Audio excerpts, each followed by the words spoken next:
Uganda, and of which security is full of indigenous people of Uganda who are securing this small group of the Bahima to stay in power, ruling Ugandans, using Ugandans to stay in power. They're using Ugandans' power, Ugandans' people, Ugandan money, Ugandan food, Ugandan everything to secure them to stay in power.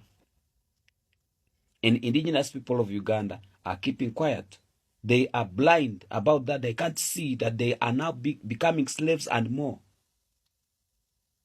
Your children are going to be slaves for these the children of the Bahima, because for them they take themselves as princes, as kings.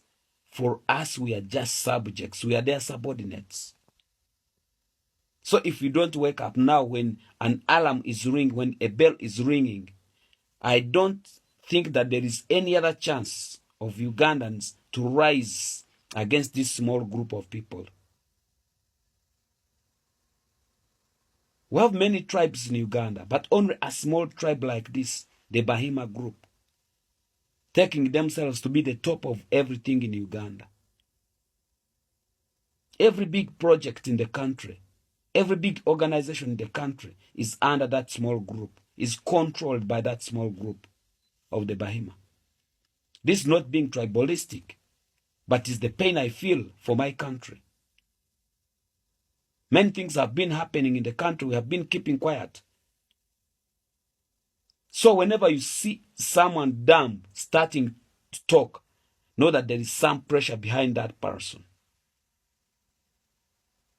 No, if you have been keeping quiet, this is high time that you also come out of the doors, start speaking, because this is your land. Uganda is your land. So if you keep quiet so much, the end result is you to hang yourself, because you have nowhere to go when trouble comes. For instance, we had this man claiming the Indian Ocean and promising that there is war in the future. Which war? These people are going to chase the indigenous people from this country because they want to own it forever and ever. They want to take it as theirs forever and ever, which means they have a war against indigenous people of Uganda. That's why they even claim the Indian Ocean. They're going to be basing on the moon, according to their statistics, fighting against Ugandans. But if you keep quiet, if you don't rise now, you'll cry your bear. My brother, I want to tell you, this is a true story. There is a group of rebels which conquered Uganda in the 80s, 1980s. And up to now, they are still taking lead. They are the bosses. And indigenous Ugandans are workers, are slaves. They are doing slavery in their home country to this small group of people called Bahima.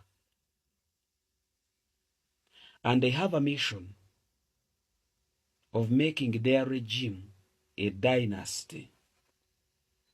If I talk about dynasty, a few of you may understand this. It is like kingdom, like a kingdom, making it a kingdom, that they can reign and keep on inheriting leadership until the end of their dynasty, of which you can't tell me when.